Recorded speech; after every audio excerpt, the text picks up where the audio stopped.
안녕하세요. 법무사법인 기린의 전현기 대표입니다. 오늘은 88 대책과 재건축 사업의 변화라는 제목을 가지고 여러분들과 만나게 되었습니다. 지난 88 대책이 발표되면서 여러 사람들이 기대와 우려가 교차하고 있습니다.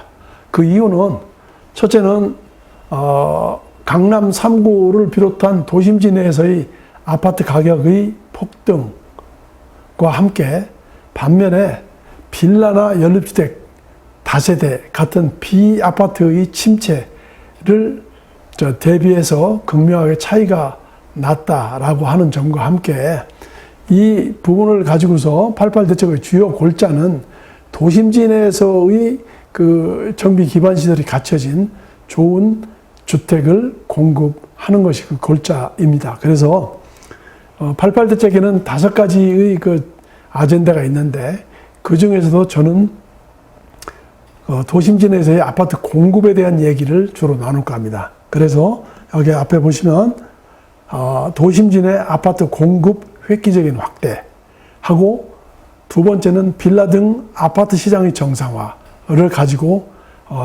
몇 회 나눠서 연재를 할까 합니다.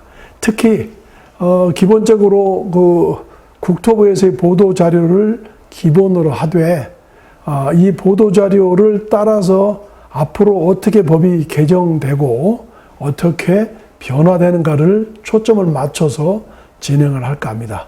그래야지만 여러분들이 기존의 법령과 대비해 보시면은 어떻게 바뀌었는지를 알 수가 있을 겁니다. 특히 이 88 대책을 발표하고 난 전후로 법률이 아닌 시행령이나 지침이나 고시는 이미 커다란 변화를 예고하고 있습니다. 특히 주택 공급에 관한 규칙을 입법 예고한다든지 국토부의 고시문인 정비사업 계약 업무 처리 기준이나 시공사 선정 기준 이러한 것들이 개정을 앞두고 있어 지금 현재 입법 예고 중이라는 것이죠. 그래서 여러분들한테는 특별히 재건축 재개발 사업의 재고, 속도 재고, 그 다음에 노후계획도시 본격적인 추진 이것을 가지고 얘기를 하고요. 비아파트 시장의 경우는 뉴빌리지 또는 휴먼 2.0 사업을 기준으로 해서 설명을 드리고 재건축 재개발 사업에서의 임대사업자들, 민간 임대사업자들 이 사람들에 대한 세금이나 주택 수의 내용을 가지고 설명을 드릴까 합니다. 자, 그러면 먼저 88 주택 공급 대책의 경과를 간략히 설명을 드리겠습니다. 모든 부동산 대책은 금방 하늘에서 뚝 떨어지는 것이 아닙니다. 그 종전부터 쭉 주장해왔던 내용들을 집대성하고 집약해서 하나로 묶어내는 것이 부동산 대책이고 그 대책이 발표된 이후에는 꾸준히 관계 법령을 개정해 나가는 작업을 동시에 해야 됩니다. 그래서 이 88 주택 공급 대책은 이런 과정을 통해서 진행이 되어 왔습니다. 2003년도 3월 19일 날 도시공간, 거주, 품격 3대 혁신 방안 이 방안이 발표되면서 국토부는 뉴빌리지 사업을 신설하게 되고 용적률 인센티브를 부여하겠다고 했습니다. 물론 이날 그 3월 19일 날 국토계획법 시행령이 개정되면서 바로 시작이 됐던 것이죠. 그 이후로 이듬해 24년도 7월 18일 날 제7차 부동산 관계장관 회의를 통해서 도심지 내의 주택 공급을 얘기하게 됐고 며칠 있다가 일주일 후에 7월 25일에는 제1차 부동산 시장 및 공급 상황 점검 TF를 개최해서 주택 공급 상황을 점검하고 공급 확대 방안을 논의하게 된 것이죠. 그러고 나서 그 일주일 후에 드디어 8월 8일 날 주택 공급 확대 방안이 발표된 것입니다. 그래서 앞에서 말씀드린 것 같이 도심지 내의 아파트 공급의 획기적인 확대 하나, 그 다음에 빌라 등 비아파트 시장의 정상화 중심으로 해서 관계 법령이 어떻게 개정되는지를 살펴보도록 하는 시간을 갖겠습니다. 여러분, 이 표를 잠깐 보시면요, 기본적으로 정비사업에서 13만 호를 조기 착공하겠다라고 하는 것인데, 여기서 말하는 조기 착공은 그 절차를 통합한다든지 신속하게 해서 빨리 앞으로 시행을 하겠다는 이런 의미로 이해를 하시면 되겠습니다. 그래서 13만 호를 빨리 진행을 하겠다는 것이고, 그 옆에 플러스, 여기 플러스 1기 신도시 이렇게 얘기했는데, 1기 신도시 옆에 수도권이라고 얘기를 했죠.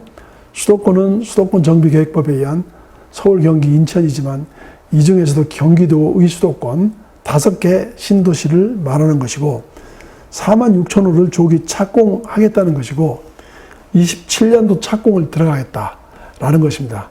여러분도 잘 아다시피 노후계획도시정비법에서 선도지구를 지정을 해서 선도지구부터 특별정비구역으로 내년에 지정을 하고 사업을 진행해 나가면서 4만 6천 호를 조기 착공하겠다라고 해서 이렇게 진행을 하고, 그 다음 매입, 확약, 선분양 전환 이런 것들을 통틀어서 수도권에서 21만 7천 호를 빨리 공급하겠다라는 것이죠. 여러분도 잘 아다시피 지방은 포함이 안 돼 있고 수도권을 전체로 지금 진행을 하고 있는 것입니다. 앞으로 이 도시가 어떻게 될지 모르겠지만 지방 도시가 쇠퇴한다 하더라도 그 쇠퇴하더라도 수도권으로 몰린다는 이런 예상하에서 수도권에 대한 주택 공급을 주안점으로 하고 있으며, 특히 도심지 내에서의 아파트 공급, 그 다음에 비아파트인 빌라 단지를 어떻게 살릴 것인가, 두 가지로 축약된다고 보시면 되겠습니다. 그리고 정비사업은 지금 도심의 주거환경 정비법, 도정법을 가지고 진행을 해오고 있습니다만은 여기에 특례법을 둬가지고 재건축, 재개발 촉진법을 둬서 새로 만들어서 시간을 단축하겠다라는 것이고요. 그 밑으로 일개 신도시의 경우는 앞에서 말씀드렸듯이 선도지구를 지정해서 용적률도 주고 해서 29년까지 조기 착공을 하겠다라고 하는 것이 강의의 주된 논점입니다. 자, 그러면 제일 첫 번째 아젠다인 도심 내 아파트 공급을 획기적으로 확대하겠다. 공급 확대입니다. 공급의 확대 방안에는 정비 사업의 속도 제고 및 부담 경감, 그 속도를 빨리 하고 그에 따른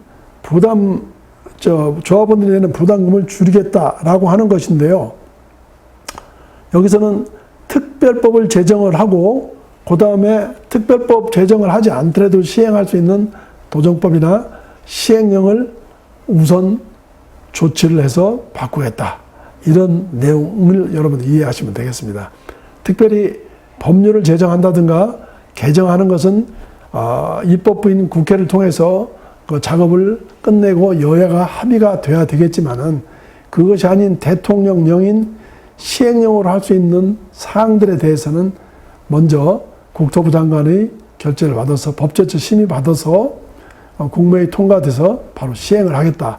이런 내용도 동시에 품고 있는 것이죠. 그래서 속도를 제일 빨리 하기 위해서는 제일 먼저 절차를 간소화해가지고 속도를 재고 늘리겠다, 빨리 하겠다, 이런 취지입니다. 그 속도 제고의 그 일환으로 첫 번째는 계획을 통합 처리하겠다라고 하는 것인데요. 우리 그 비교원 안에 보면은 계획을 통합 처리하는 것은 특별법하고 도정법이나 시행령을 개정을 해서 맞추겠다, 이렇게 이해를 하시면 되겠습니다. 그 재건축 재개발 사업은 사실은 계획법이고 또 계획법이라고 해서 여러 가지의 절차가 있습니다. 정비 기본 계획을 수립하고 그에 따른 정비 계획을 수립하고, 그 다음에 정비 구역 지정이 되고 나면은 사업 시행을 위한 건축 심의를 해서 사업시행 계획도 해야 되고, 그 사업시행 계획이 되고 나면은 관리처분 계획도 또 수립해야 되고, 뭐 이런 계획들이 여러 단계가 있는데, 이런 단계를 좀 줄여서 빨리 하겠다라고 하는 것이 계획 통합 처리의 큰 아젠다입니다. 그래서 계획 통합의 첫 번째 수단으로 정비 기본계획과 정비 계획을 동시 처리를 허용하겠다라고 하는 것인데요. 이것은 무슨 뜻이냐면은 기존에 정비 계획 및 정비 구역을 지정하려고 하면은 당연히 기본 계획에 포함되어 있는 정비 예정 구역을 그 대상으로 했던 것이죠. 그래서 해당 지역이 기본 계획에 포함이 안 되게 되면은 기본 계획을 먼저 변경을 하고 그다음에 정비 계획을 수립해야 되는 두 단계 때문에 이 두 단계를 거치기 위해서 1년 내지 심지어 2, 3년이 걸리는 이 기간이 소요되었던 것이죠. 그래서 요번에 그 88 대책에서는 양자를 같이 수립할 수 있도록 하겠다라고 하는 것인데요. 확실히 아직 발표된 건 없지만 이것은 도정법을 개정하든지 아니면 특별법에서 특례 조항을 둔다든지 이런 규정을 둬야 될 걸로 보입니다. 정비 기본계획이나 정비 구역을 지정하는 것은 서울시장이 그 지정권자입니다. 현재는 자치구청장이 정비계획을 위반하고 신청을 하게 되면 서울시장은 기본계획의 적합한 범위 내에서 정비구역을 지정을 해왔던 것이죠. 이 표를 보시면 기본계획을 먼저 서울시장이 수립하고 그 다음에 정비구역 및 정비계획을 수립을 하게 되는데 여기서는 하나로 파란색으로 테두리를 쳐놨는데 실질적으로 정비 기본계획에 애초에 포함되어 있지 않으면 기본계획을 변경을 해서 그 내용을 포함시킨 다음에 그 다음에 정비 계획으로 넘어가는 단계이라고 이 기간은 거의 뭐 1년 내지 2년 걸리는 그런 소요한 기간이었다고 하면 이것을 동시에 하나로 묶겠다는 뜻이에요. 이 부분은 지금 현재도 면적의 뭐 10% 미만이라든가 여기에 보면은 정비 기반시설 규모가 10% 미만인 경우에서 축소하는 경우라든가 정비사업의 계획기간을 단축하는 경우라든가 정비 예정구역 면적 20% 미만에서 변경하는 경우에는 경미한 변경이라고 해서 정비 기본계획을 변경을 하고 정비계획을 하는 것을 동시에 하기도 합니다만은 여기서 말하는 것은 기본계획이 경미한 변경이 아닌 경우를 예상하고 있기 때문에 이렇게 이해를 하시면 되겠습니다. 중대한 변경이든 뭐든 합해서 하나로 묶어서 가겠다라고 하는 그런 이렇게 이해를 하시면 되겠습니다. 또 한 가지는 서울의 경우에는 기존에 있는 기본계획이 있는 경우는 그렇지만 없는 경우, 빠져있는 경우, 새롭게 하는 경우는 생활권 계획을 통해서 정비 예정구역을 표현하고 있지 않는단 말이죠. 이럴 경우에도 실제로 현재는 기본계획을 건드리지 않고 신속통합계획으로 해서 진행을 하기도 하는데 어쨌든 새로운 특별법이나 개정 안에서는 기본계획하고 정비계획을 하나로 묶어서 그게 중대한 변경이든 아니든 아예 절차를 하나로 묶어서 한 2년 이상 걸리는 기간을 단축시키겠다라고 하는 것이죠. 그러니까 그렇게 이해를 하시면 되겠습니다. 첫 번째는. 두 번째는 분담금 산정 개선입니다. 현재는 어떻게 되어 있냐면요. 여러분들 이 표를 보시면은 4가지 정도로 이렇게 되어 있습니다. 말이 4가지지 이때 사업계획이 변경한다든지 관리처분이 변경되면 그때마다 또다시 추정분담금 개인별로 산정을 하고 있어요. 그래서 여기 보면은 정비구역 지정해서 추진위원회를 구성하는데 한 번, 두 번째는 추진위원회 구성해서 조합을 하는데 두 번째, 세 번째는 조합 설립해서 사업시행 인가할 때 추정분담금, 그 다음에 네 번째도 관리처분으로 가는데 여기서 네 개로만 그려놨는데 실제로는 그렇지 않단 말이죠. 최근에 노계획도시에서 선도지구로 지정하는데도 사실은 정비 예정구역까지는 아직 지정되지도 않았습니다만 벌써부터 소유자들한테 개인별 분담금이 얼마냐라고 해서 질의가 쏟아지고 있는데 그걸 답을 할 수가 없겠죠. 왜냐하면 사업구역이 정해지지도 않고 이렇게 법에서도 정비구역이 지정된 이후에서나 할 수 있도록 되어 있기 때문에 답을 못하고 사실은 상당히 어려움을 많이 겪고 있습니다. 그럼에도 불구하고 최근에는 정비구역이 지정이 됐어도 지정을 하기 위해서 분담금을 내는데 이 분담금이 초기 분담금이 사실은 개인별로 정확하지 않아요. 어바웃인데 이거 때문에 사업이 굉장히 늘어지기도 합니다. 그 다음에 정비구역이 지정되는 때도 필요하지만 변경하는 때에도 또 하도록 되어 있어요.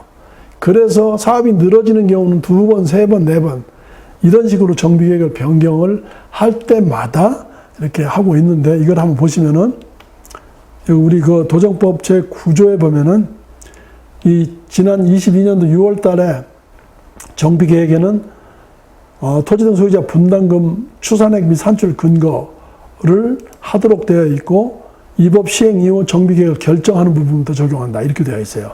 그래서 마치 결정할 때만 필요한 것으로 보여지는데 정비계획이 또 수도 없이 변경되지요.